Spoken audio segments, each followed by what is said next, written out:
Pues nada, buenas tardes, bienvenidas, bienvenidos, y un día más vamos a meternos, a zambullirnos, podríamos decir, en un momento histórico que es decisivo para llegar a donde estamos ahora.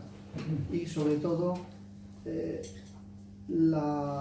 el circuito, diríamos, la secuencia que en todos estos años, pues ya son años que vamos haciendo esta charla, hemos intentado tomar otros caminos que no son los caminos habituales. Normalmente se estudia la historia del arte y se estudian los movimientos, se estudian los artistas, se estudian los periodos, las circunstancias históricas, es decir, se estudia la historia del arte. Pero como aquí lo que nos ha interesado siempre es otra cosa, y esa otra manera de ver, de mirar, es la que vamos llegando cada vez por una vía o por otra.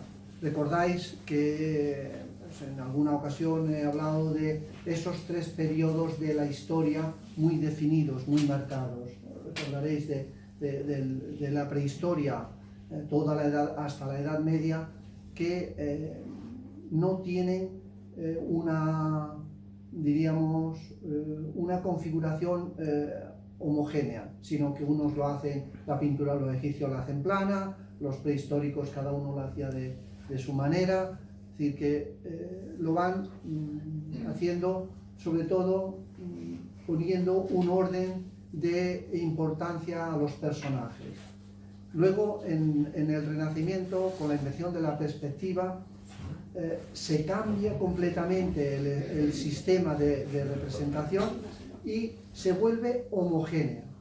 Una representación, diríamos, escenográfica. Si ahora mentalmente lo recordamos, desde el Renacimiento se hace una pintura, sobre todo en las artes visuales, que se inscribe dentro de un escenario.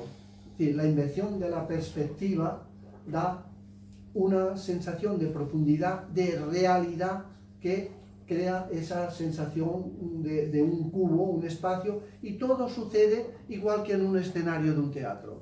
Si nos fijamos, el marco es el marco del teatro y el telón. Ahí todo lo que sucede ahí adentro. Y a todo eso se le aplica la perspectiva. Con esa concepción, con esa estructura, se llega hasta el cubismo. En el cubismo se rompe y se abre otra puerta. Pero esa puerta que se abre tiene unas características especiales, y esas son las que hoy me gustaría intentar meterme por ahí. Hoy lo que quería poner de manifiesto es que el arte ha tenido en toda su historia, desde los tiempos más remotos, ha tenido una servidumbre. Es decir, que en cierta forma el arte ha tenido una búsqueda de identidad y una liberación. Hay que definir muchas cosas porque si no puede quedar muy en el aire. El arte como lo concebimos ahora, esto es una invención moderna, de la edad moderna. Pues desde el Renacimiento se empieza a cambiar con el Barroco, luego ya en épocas de la Ilustración ya se estudia y ya se define mucho más ese concepto. Hasta entonces el arte era el producto de un artesano cualificado, eso sí, un artesano muy cualificado, pero no se tenía la concepción de arte diferenciado de lo que era un proceso artesanal. El artista ha estado siempre, ya sea como artesano, con concepción de artesano, o ya cuando adquiere el estatus de artista, siempre ha estado supeditado a una imposición. El arte siempre, desde el arte prehistórico, el mandato era pues tal vez la magia, tal vez el estatus de la tribu, tal vez la práctica de ciertos conocimientos, no sabemos, pero sabemos que estaba en función de. Pero es que ese estar en función de ha estado en la mayor parte de la historia. Si hacemos un pequeño repaso mental, veremos que ha estado para retratar a los reyes, para ensalzar el poder, ensalzar batallas o derrotas, para escenas de la vida social. Siempre ha tenido la dependencia, la servidumbre de estar al servicio de. Y en ese estar al servicio de, en toda la historia, el artista, ya sea como artesano cualificado o ya como artista, ha tenido un proceso de descubrimiento, de valorar y hacer progresar los sistemas, diríamos, de representación y de percepción. Así que en el arte, todo lo que vemos en los museos, desde museos de arqueología o de arte contemporáneo, o de arte todas las épocas, clásico, el artista ha estado buscando medios de expresar otra cosa. Y si nos fijamos bien, las obras que están en los museos no están por lo que representan. Sí, porque, por ejemplo, pues, el arte clásico, de nacimientos, de temas mitológicos, hay a miles, pero no todos están en el museo. ¿Por qué están unos en el museo y otros no? Nos preguntaremos. Sí, ¿qué es lo que hace que una obra que representa, pongamos por caso, cuando en un museo alguien hace una copia de una de las obras que están allí y la hace que prácticamente es igual, pero una tiene un valor, le atribuimos un valor y otra le atribuimos otro? Unas obras, montones en las iglesias, en museos diocesanos, pues hay muchas obras pues, de temas religiosos que no tienen el mérito de acceder, aunque representen el mismo nacimiento, la misma escena mitológica, no tienen el mismo interés que tienen otros. Es decir, cuando una obra tiene otro interés, no es por el tema. En eso creo que estaremos de acuerdo. No es porque representen a un rey o una escena costumbrista o mitológica. Es porque la capacidad expresiva del artista le ha dado una configuración especial a ese cuadro, a esas imágenes. Entonces el artista ha ido siempre trabajando, buscando, descubriendo esa manera de expresar. Y en esa manera de expresar podríamos decir que lo que le hace a la obra que tenga interés y que efectivamente le llamemos arte, es ese valor añadido que le ha puesto el artista. No el hecho de representar a un personaje o a otro. No están ahí considerados porque representen a una escena religiosa o una escena profana. No, es por la manera en que está realizada esa obra. Y en ese punto de la manera que está realizado es donde nosotros estamos todos estos tiempos fijándonos. ¿Cómo está pintado? Y en ese cómo, la manera que el soporte que tienen las imágenes, cuando el Greco pinta esas escenas religiosas porque son encargo para un convento, para un monasterio, para una iglesia, y él tiene que cumplir que haya el santo San José, San Lucas, San Tal, San Cosme y San Damián. y la Santísima Trinidad. Bueno, todo. Bueno, pues él cumple, él representa perfectamente ese tema que le han pedido, pero él lo pinta como le da la gana, cosa que le vale muchos pleitos en su época, porque hacía excesivamente lo que le daba la gana. Pero en ese pintar como le da la gana, resulta que está aportando rasgos de personalidad muy fuertes. Y eso es lo que nos interesa a nosotros. Eso es lo que ha marcado todas las épocas. Eso es lo que ha ido haciendo que las obras tengan un interés especial. Hemos visto hace poco, vimos a Van Gogh y más recientemente hemos visto el impresionismo. ¿Qué pasa?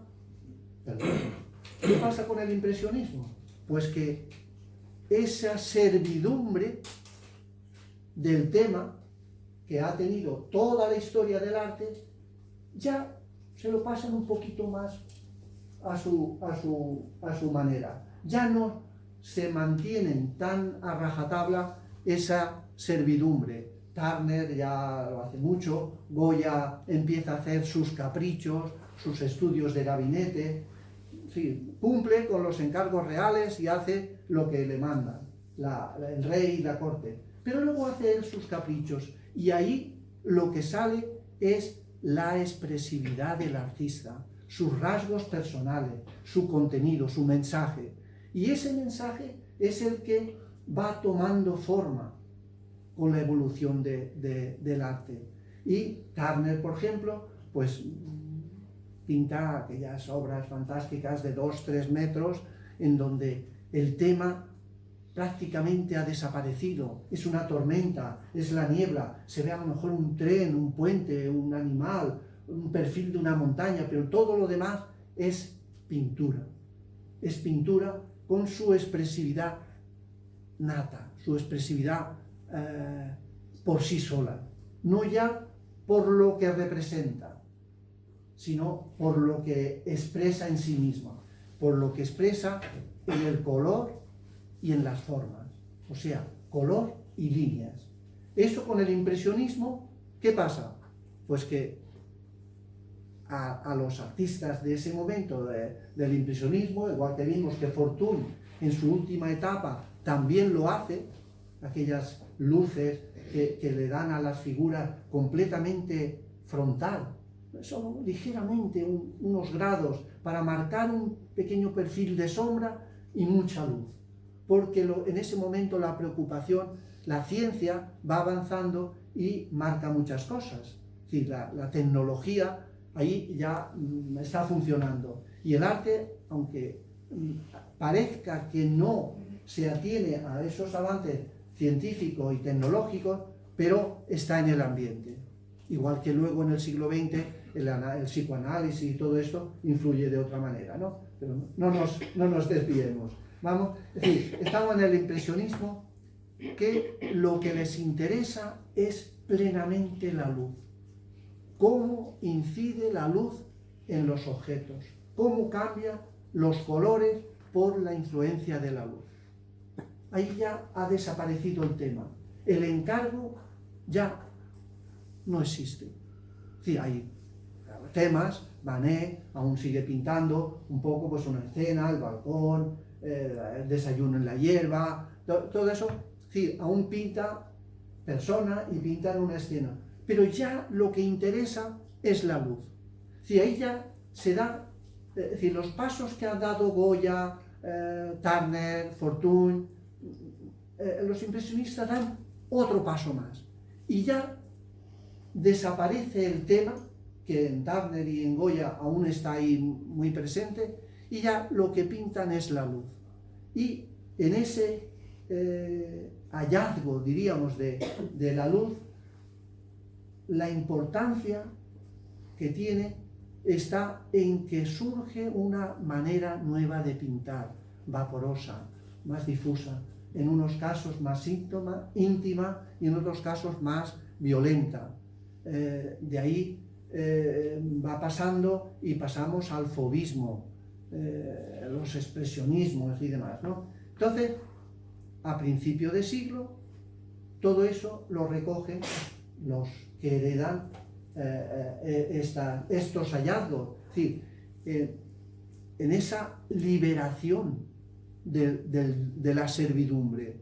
Es decir, que lo que vamos a ver hoy no podemos dejar de verlo como una liberación, como prescindir de esa servidumbre que ha tenido el arte en todos esos milenios, miles de años, siglos anteriores, desde la prehistoria. Siempre ha habido, si hacemos un repaso, siempre ha habido esa servidumbre por la tradición, por los reyes, por los señores feudales, los nobles, luego la burguesía. Es decir, siempre ha habido una servidumbre, una dependencia. Y esa dependencia el arte se va liberando. Y se va liberando haciendo más presente su expresividad. Es decir, cada vez tiene más importancia lo que el artista expresa, lo que el artista refleja en su obra. Al principio, todo eso está implícito, no está separado. El gran hallazgo del siglo XX es que separa, abstrae, extrae de la obra lo que le interesa, y lo que no le interesa queda a un lado. Ahora lo vamos a ver un poco, todo esto que estoy diciendo lo vamos a ver un poquito en imagen. Como vemos aquí, sigue siendo el tema, la temática está presente, con una escenografía de la que decíamos el escenario con la perspectiva clásica que se ha utilizado desde el Renacimiento. Aquí ya el paso siguiente del impresionismo ya es una exaltación del color. Así que ahí vamos teniendo, aquí vemos Blamic, Van Gogh también tiene muchas escenas de este tipo, Pierre Bonnard, Sisley, todos los artistas del impresionismo. Tenemos a Cézanne, que el color tiene importancia, pero a él lo que le interesa es la estructura. Aquí las figuras tienen simplemente la función de elementos arquitectónicos que construyen un espacio. Aquí igualmente, y en toda su obra su preocupación era la estructura, con lo cual la composición, las líneas, si vemos, aquí unas están en un sentido y compensadas con otra. Aquí tiene un esquema muy simple, una figura y aquí otra línea, ¿no? Así que son el juego de luces y sombras, pues también le interesa, pero menos. El color, por supuesto, en los fauvistas. Y ya empezamos aquí con una serie de artistas que siguen teniendo el tema, es decir, el soporte de su composición, de su expresividad, sigue siendo un tema. En este caso son paisajes, pero ya empiezan a tener importancia más el juego de colores, la construcción de las manchas, más que la representatividad del paisaje. Hay momentos en que se va perdiendo poco a poco, que hay una insinuación al tema, pero muy, muy solapado. Aquí el juego de luces y de colores está muy presente, formas expresivas muy marcadamente acentuando el color y saltándose mucho el orden de colores de la naturaleza. Ya aquí lo que cuenta es más la expresividad, la fuerza del color. Vemos que aquí el paisaje ya está completamente transformado. Ya solamente las figuras pues recuerdan un poco el tono de la piel, pero incluso algunas pues tienen otro colorido. Es decir, aquí ya el paisaje ya deja de quererse representar como lo podríamos ver es más un paisaje como se siente. Pues esto. Y tenemos diferentes maneras que incluso cuando se pintan figuras, pues tiene más importancia la composición, la elección de claros y oscuros, el colorido, que no la figura, que es otro elemento más de la composición. En momentos que poquito a poco esas figuras pues se van perdiendo, se van difuminando, se van integrando con el paisaje, el juego de contrastes. Sí, aquí ya los artistas van haciendo mucho más hincapié en lo que manda es la composición que están haciendo, no tanto el tema que quieren representar. Aquí se va fundiendo perfectamente los elementos de la naturaleza y la composición. Si esto lo pudiéramos, no quiero tocar el proyector, si lo pudiéramos desenfocar un poquito, no veríamos que son animales, un camello, unas vacas, sino sería una composición abstracta completamente. Aquí casi nos tenemos que fijar para ver que son figuras. Se puede ver perfectamente que aquí lo que interesa es solo y exclusivamente el color, la composición, la manera de representar los claros y oscuros. Así que cuando se llega al siglo XX hay toda una trayectoria, hay todo un camino que ya se ha ido andando. Vemos esto también, creo que es de Klee, pues que está perfectamente ya, sí, adivinamos que es un paisaje, que puede haber árboles, que puede haber casas, pero ya no tienen importancia como casas, ya la importancia está en la mancha, en cómo distribuyen el espacio, cómo trabajan las superficies, y es en esa elección de la superficie, es ahí donde se va.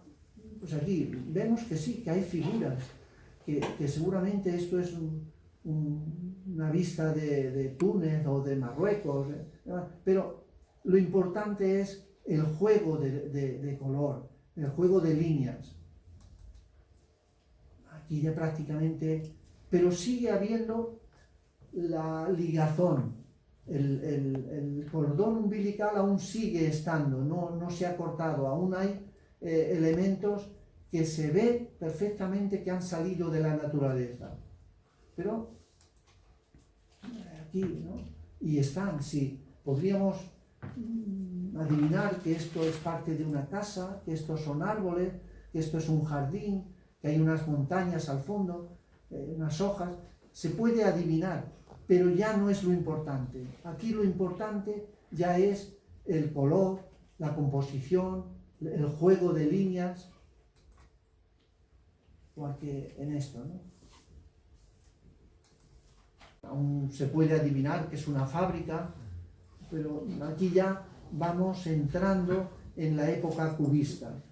Y el cubismo es el gran salto que hablaba antes, de que rompe esa perspectiva, pero claro, no la rompe por sí solo, sino que ya ha habido otros antecedentes, como estamos viendo, que se ha ido difuminando, se ha ido integrando la forma en el fondo. El fondo y la forma ya forman un mismo cuerpo. El cubismo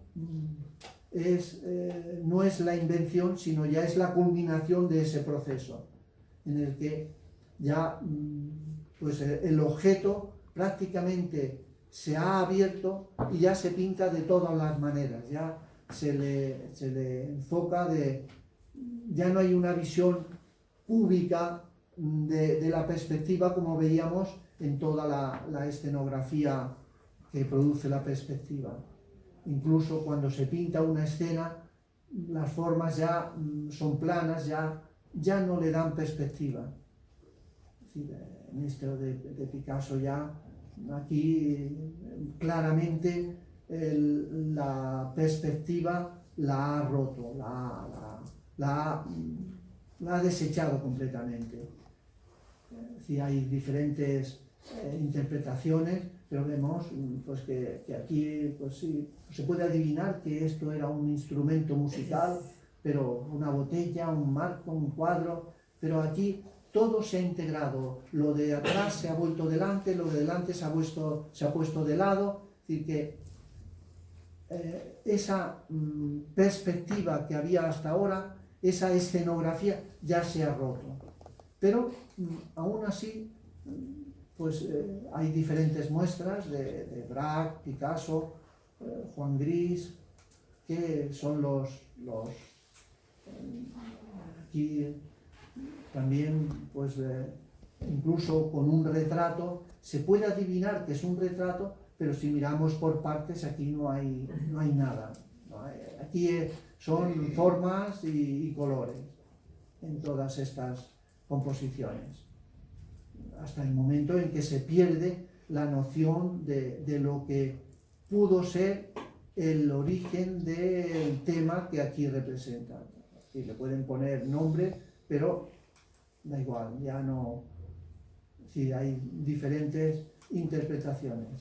Incluso cuando Chagall, que lo hemos visto en alguna ocasión, bueno, pues aquí son figuras, pero lo importante de aquí, más que las figuras, es la intensidad de ese azul. Sí, eso no se daba en el arte en momentos anteriores. Es decir, cuando aunque está influido por una temática de historias y leyendas de su pueblo de origen, pues la importancia está en esos rojos, en esos verdes, que para él representan cosas, pero él se aviene y crea una composición donde esos colores, más que las figuras en sí, es lo que representa su expresividad. Esto lo habíamos visto en su momento. Aquí es un animal, pero incluso la manera de representarlo, el colorido. Y aquí ya damos el paso definitivo. Aquí ya podríamos ver que sí, que a lo mejor es un paisaje, pero ya es más un cuadro abstracto. Y la continuación de esto ya es el que toda la historia del arte pues definen como la primera obra completamente abstracta. Que luego hemos visto que la Hilma Klint pues fue contemporánea, lo que pasa es que no ha quedado registrado en la historia del arte, ¿no? Pero ahora también la veremos. Pero Kandinsky es el que de una forma programática ya lo hace. Es decir, aquí ya puede haber tema, puede inspirarse en un tema, pero ya la intención es completamente abstracta.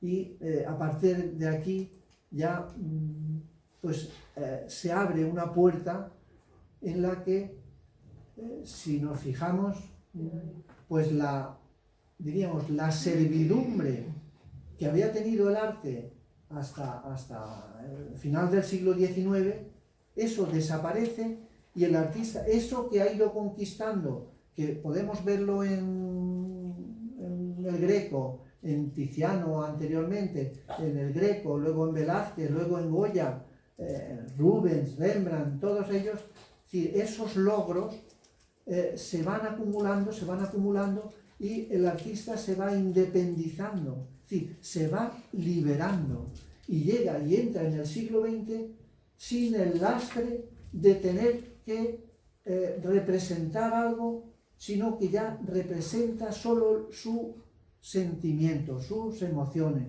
sus ideas. Con lo cual, el arte abre, en el siglo XX, abre una puerta inmensa a lo micro y a lo macro. Ya no tiene dependencia de un tema específico, ya no tiene que aprovechar, si ahora fuésemos a la exposición que hay en el Thyssen, a ver, pues hay muchos,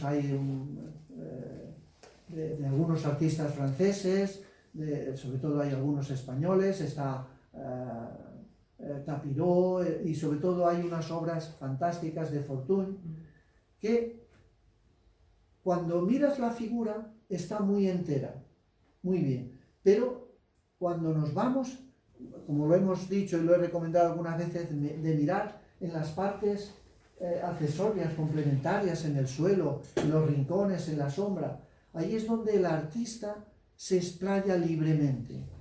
Bueno, pues eso que el artista se explaya libremente, en el siglo XX ya no aprovecha los rincones, sino lo hace en toda la obra. Ya es el contenido de la obra. Si nos fijamos, en la literatura también sucede. Sí, en la Edad Media, el tema de la literatura era la saga de una familia. Incluso anteriormente de la Edad Media, pues en la época griega, la Odisea, no es ya de una familia, es de todo un periodo histórico, es decir, de una época. Luego la temática de la literatura se va reduciendo, y entramos en el siglo XX con James Joyce, que retrata un instante. Ya el escritor, igual que el artista, ya mira hacia adentro. En vez de estar reproduciendo lo que tiene en su entorno o lo que le encargan, un tema mitológico del más allá o del más acá, escenas cotidianas, escenas de la guerra, escenas de la vida social. No, ya hace una incursión hacia adentro y lo que representa es temas emocionales, temas sentimentales. Tenemos la versión que nos da, lo anterior era de Kandinsky, esto es de... tiempo a ver el anterior. Sí, perdón. Es que muy rápido. Sí. Esto es de Klee, que podemos ver, sí, es una figura, pero más que una figura es un arabesco, si lo vemos, es un corazón, pero es el juego de líneas, de texturas.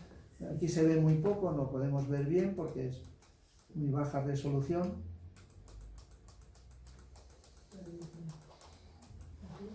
Y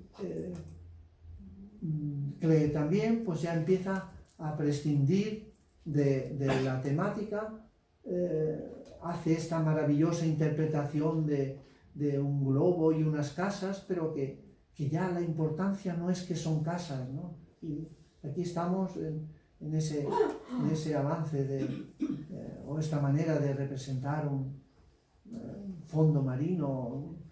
Da igual que sea un fondo marino, que sea un interior de una casa, ¿no? La libre expresión. Es la libre expresión de un sentimiento, de una emoción, de una historia, de un conjunto de ideas, pero sobre todo de un sentimiento plástico, es decir, de expresar los sentimientos por los colores. Y paralelamente a esto, pues hay otras corrientes que son, aquí dices, bueno, pues sí, podían ser unas casas, podían ser figuras, podía ser un organigrama, podía ser un jeroglífico, pero bueno, lo que cuenta es el descubrir una manera de expresar un sentimiento, unas emociones. El juego del color. Y esa abstracción se va convirtiendo y llega un momento en que desaparece completamente la referencia del natural y ya lo que cuenta es un juego de color. Sí, y volvemos un poquitín paralelamente a Klee, a Kandinsky Y estos artistas, hay otros artistas que también están, y esta es la Hilma af Klint, la sueca, que su temática es puramente espiritual. Es decir, ella se dice o decía que ella estaba inspirada por el más allá, por seres espirituales y divinos, ¿no?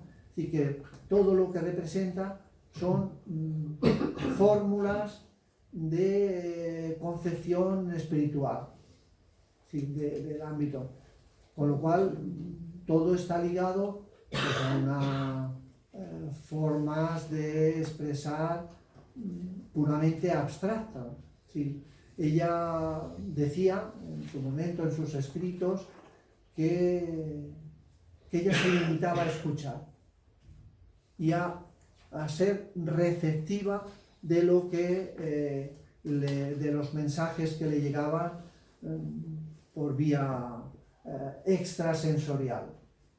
Y hizo estas obras que a la vez están muy emparentadas con lo que hicieron pues, Klee, Kandinsky, los suprematistas de Malevich y compañía. Es decir, se puede decir perfectamente que son obras completamente abstractas, que en este caso para ella las formas y los colores tienen una simbología espiritual. Entonces, todo está en función de que las formas por sí mismas expresan un contenido. Y paralelamente a estos artistas, también hay otros movimientos que siguen dentro de esa liberación, pero que conservan elementos de la representación habitual, de la representación de los objetos del natural, ¿no? En este caso figuras, entornos, pero que como podemos ver aquí en el expresionismo, la importancia no está en que reproduzcan una figura, sino en la expresividad de los propios colores. Sí, aquí hay el archiconocido Munch, Edvard Munch, es decir, que las formas aquí ya tienen un contenido expresivo por sí mismo. Ya no es porque esto sea un mar, porque esto sean unas nubes, porque esto sea una figura. Si esto lo coge ahora un psicólogo y le saca mucha punta al lápiz. Es decir, ya a partir del siglo XX la pintura ya se podría mostrar como un mapa del ser humano. Es un mapa del interior.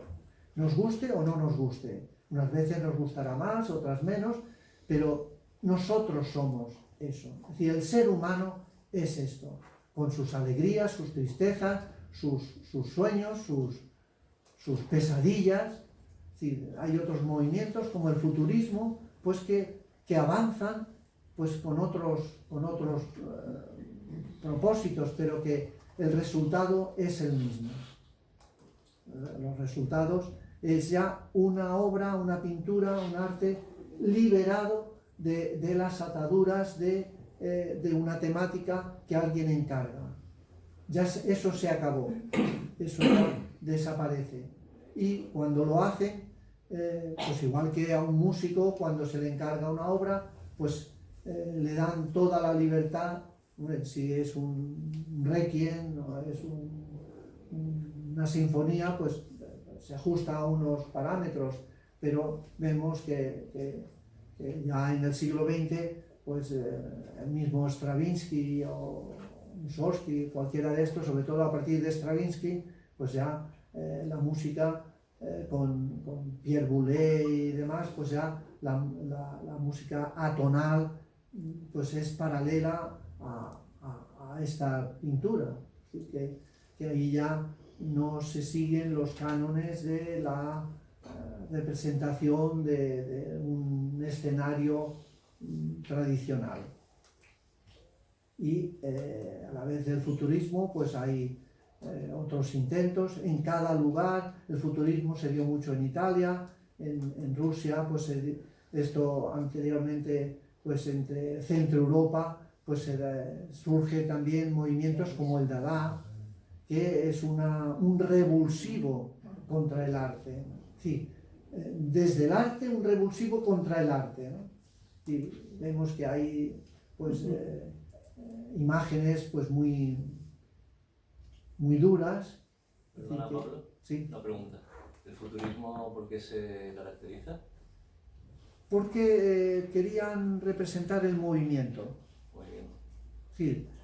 Sí, si nos fijamos por aquí hay como unas vibraciones, hay una repetición.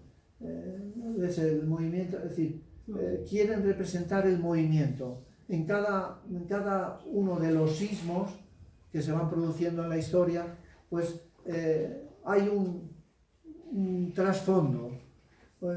Pretenden los expresionistas, pues quieren sacar el máximo, la expresión más impulsiva, más extrovertida, más desgarrada. El fauvismo anteriormente pues era la exaltación del color, el impresionismo de la luz, el cubismo de abrir los objetos y representarlos de diferentes maneras. Y como veremos ahora después, el surrealismo pues es esto es del dadaísmo, es una bofetada al propio arte, ¿no? Sí, hay pues, muchas obras de Madrid, Francis Picabet, tenemos el Malevich, con sus obras suprematistas, que llegan, como vimos en la exposición en el Museo Ruso, cuando fuimos a verla. Estas obras estaban expuestas aquí en el Museo Ruso y pudimos verlas al natural, que era la máxima simplicidad. Y en un momento que esto era el cuadro negro sobre fondo blanco, pero incluso tiene una obra, no la tengo ahora por aquí, que era el cuadrado blanco sobre fondo blanco. Sí, la máxima simplicidad, es decir, ya no se puede llegar a menos. ¿Sí? Ya han llegado a la mínima aportación de elementos. ¿Eso qué sería? ¿Surrealismo? No, esto era suprematismo. Suprematismo. Bueno, son tendencias que se han ido produciendo. En todo el siglo XX ha habido y sigue habiendo infinidad de corrientes.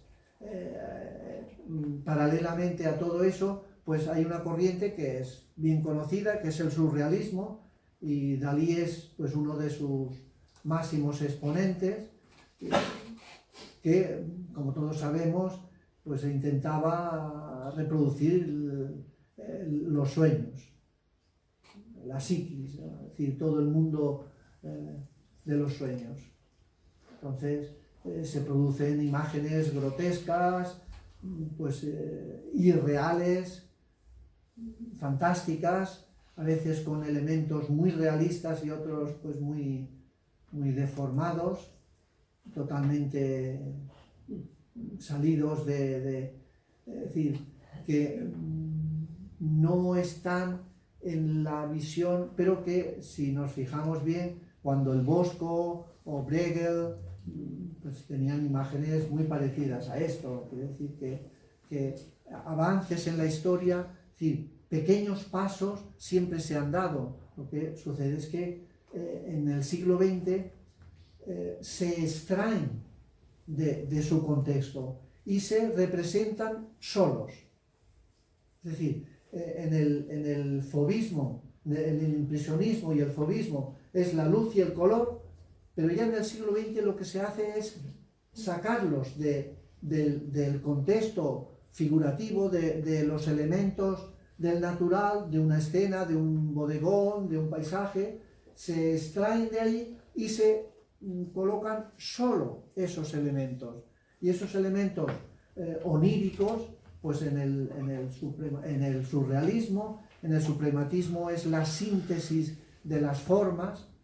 Es decir, en el futurismo es intentar reproducir el movimiento. El primero que se hace fíjate, podía haberlo buscado, el de Marcel Duchamp, un desnudo bajando la escalera, que intenta reproducir una figura que va bajando una escalera y no es una sola figura, es como si bajaran 10 figuras, porque son en los diferentes movimientos, como ahora cuando una fotografía se pone en ráfaga, que sale crac, crac, crac, crac, crac, todos esos movimientos en ese momento los hacen a mano y los mezclan.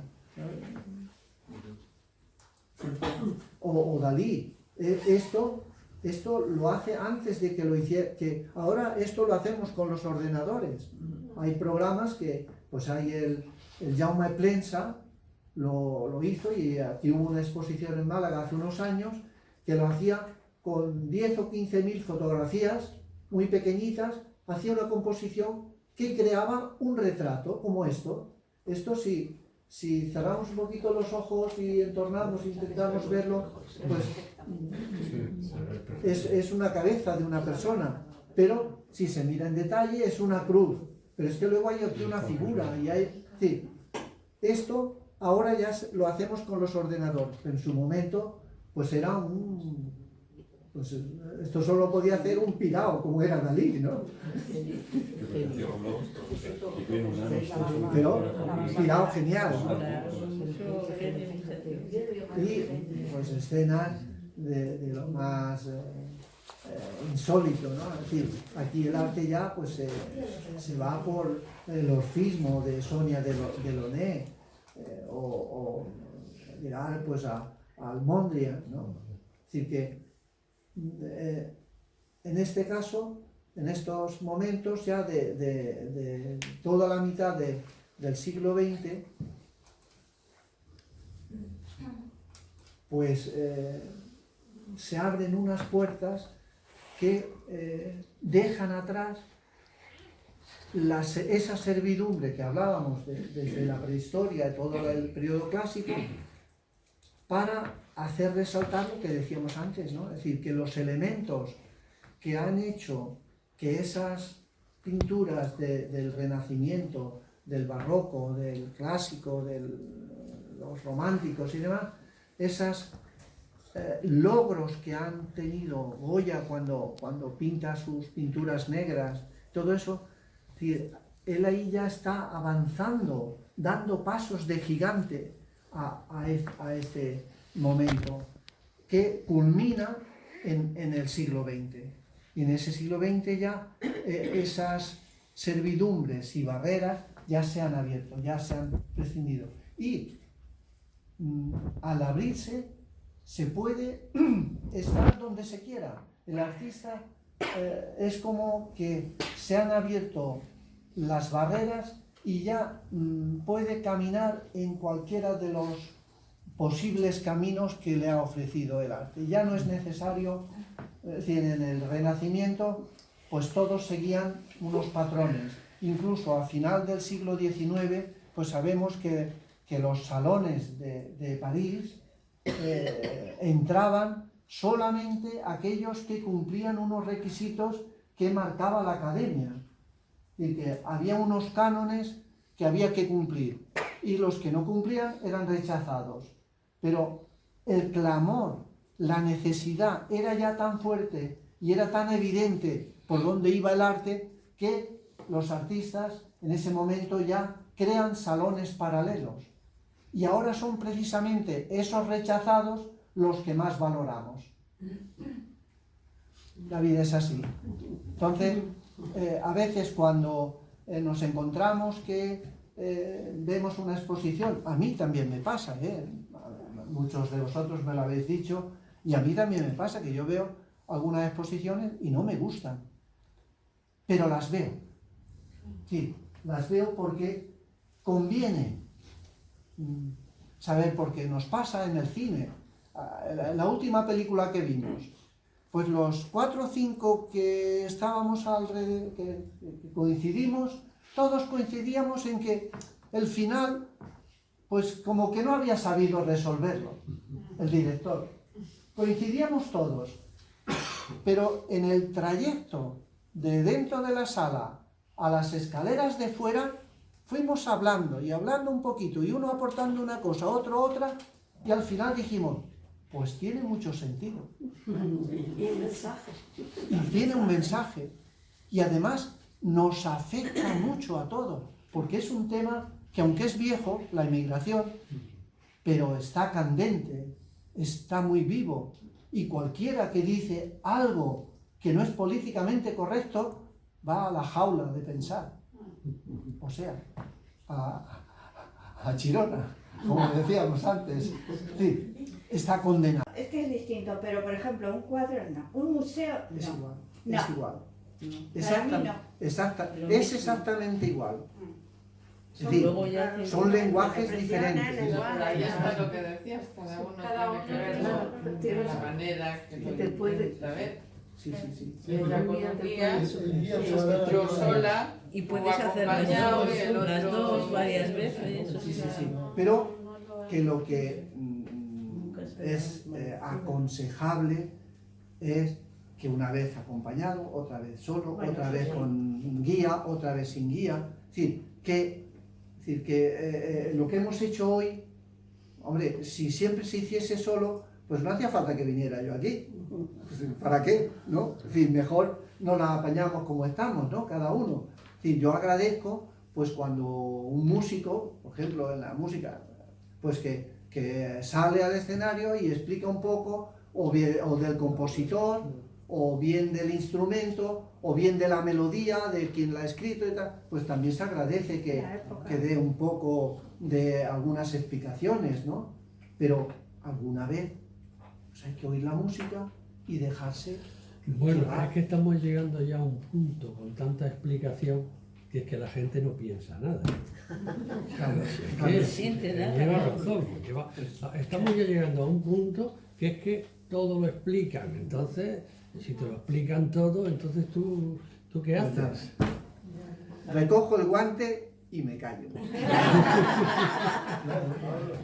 Venga, ahora sí que- ¿Sería posible volver a ver un tema que mostraste, uno de los penúltimos, Sí. que lleva la interpretación? Porque sale, por lo que yo vi y traté de entender, el mapa mundi. Sale reflejado la parte de Norteamérica, de donde hay una persona dirigiendo más o menos el destino del mundo. Después sale Sudamérica, sale África. Después la persona que está desnuda señalando a Europa. ¿Qué significado tiene todo aquello? Es que sale también Abraham Lincoln en ese cuadro, me parece. ¿Verdad? Pero yo creo que no está dirigiendo el mundo, yo creo que está Están haciendo- intentando salir del haciendo mundo. del mundo. Sí, está intentando salir del mundo. Sí. Apagan Sí, no va a la luz. los Es dos que la de- visión de David es muy Está especial. empujando para salir. Que la visión de David es muy... y sus demonios son muy especiales. Es un huevo. Sí, sí, es un El huevo. juego es... Es un huevo realmente del planeta.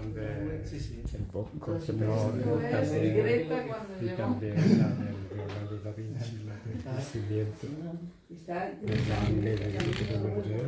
Puede ser Está muy indígena, bueno, ¿no? y el secreto de lo que indígenas a mí me recuerda más. Tiene toda la pinta. Bueno, aquí, Puede aquí interpretar. cada uno puede interpretar. Desde mitología. Es el